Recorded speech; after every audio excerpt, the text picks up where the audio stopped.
തണുപ്പുകാലം ആസ്വദിക്കുവാൻ മൂന്നാറിലേക്ക് എത്തുന്ന സഞ്ചാരികളുടെ എണ്ണം വർദ്ധിച്ചതോടെ മൂന്നാറിലും പരിസര പ്രദേശങ്ങളിലും ഗതാഗതക്കുരുക്ക് രൂക്ഷമായി. വിനോദസഞ്ചാര വാഹനങ്ങൾ ഏറെ സമയം വഴിയിൽ കുരുങ്ങിക്കിടക്കുന്ന സ്ഥിതിയുണ്ട്. തിരക്കേറുമ്പോഴെല്ലാം സമാന രീതിയിൽ ആവർത്തിക്കുന്നതിൽ പ്രതിഷേധവും ശക്തമാണ്. ക്രിസ്തുമസ് പുതുവത്സര ആഘോഷങ്ങൾക്കായി മൂന്നാറിലേക്ക് സഞ്ചാരികൾ ഒഴുകുകയാണ്. മൂന്നാറിലെ അതിശൈത്യവും തിരക്ക് വർദ്ധിക്കാൻ ഇടയാക്കിയിട്ടുണ്ട്. എന്നാൽ സഞ്ചാരികളുടെ വരവ് വർദ്ധിച്ചതോടെ പതിവ് പോലെ മൂന്നാറിലും പരിസര പ്രദേശങ്ങളിലും ഗതാഗതക്കുരുക്കും രൂക്ഷമായി. ഏറെ സമയം സഞ്ചാരികൾ വാഹനങ്ങളിൽ റോഡിൽ കുരുങ്ങുന്ന സ്ഥിതിയുണ്ട്. ഇക്കാരണം കൊണ്ട് തന്നെ ഉദ്ദേശിക്കുന്ന സമയത്ത് ലക്ഷ്യസ്ഥാനത്തെത്താൻ സഞ്ചാരികൾക്ക് കഴിയാതെ വരുന്നു.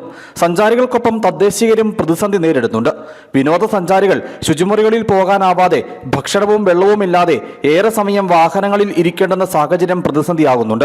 അതേസമയം കുരുക്ക് കുറയ്ക്കാൻ നടപടി സ്വീകരിച്ചിട്ടുള്ളതായി പോലീസ് അറിയിച്ചു. കൂടുതൽ ടൂറിസ്റ്റുകൾ വരുന്നതുമായി ബന്ധപ്പെട്ട് നമ്മുടെ പഴയ മൂന്നാർ മുതൽ മാട്ടുപ്പെട്ടി ഡാം വരെയുള്ള ഭാഗം, പിന്നെ മറയൂർ റോഡിലേക്ക് പോകുന്ന ഒരു 2 കിലോമീറ്റർ ചുറ്റളവിൽ, ഈ ടൗണിൻ്റെ ഒരു 3 കിലോമീറ്റർ ചുറ്റളവിൽ പോലീസ് ഡിപ്ലോയ്മെന്റ് ചെയ്തിട്ടുണ്ട്.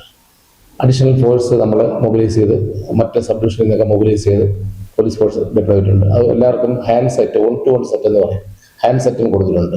അപ്പോൾ നമുക്ക് ഏതെങ്കിലും ഒരു റോഡ് അല്പം കൂടുതൽ ബ്ലോക്ക് ആണെങ്കിൽ ആ മറ്റേ റോഡിൽ നിന്ന് ക്ലോസ് ചെയ്ത് ഇത് കൂടുതൽ കടത്തിവിടാനുള്ള സംവിധാനത്തിലേക്ക് വേണ്ടി എല്ലാവർക്കും വയർലെസ് സെറ്റ് സംവിധാനം കൂടി കൊടുത്തിട്ടുണ്ട്. അതേസമയം തിരക്കേറുമ്പോഴെല്ലാം മൂന്നാറിൽ സമാന സ്ഥിതി ആവർത്തിക്കുന്നതിൽ പ്രതിഷേധം ശക്തമാണ്. Munnar town, Anachal town, Munnar Mattupetty road, Munnar Marayoor road എല്ലായിടത്തും സ്ഥിതി സമാനം തന്നെ. റോഡുകളുടെ വീതി കുറവാണ് ഗതാഗതക്കുരുക്കിനുള്ള പ്രധാന കാരണം. ചിലയിടങ്ങളിലെ വഴിയോര കച്ചവടവും തൂന്നുംപടിയുള്ള പാർക്കിങ്ങും പ്രതിസന്ധിയാണ്. മൂന്നാർ മേഖലയിൽ ഏറ്റവും വേഗത്തിൽ റോഡ് വികസനം സാധ്യമാക്കിയില്ലെങ്കിൽ മൂന്നാറിന്റെ ടൂറിസം താളം തെറ്റും. News bureau, Adimali.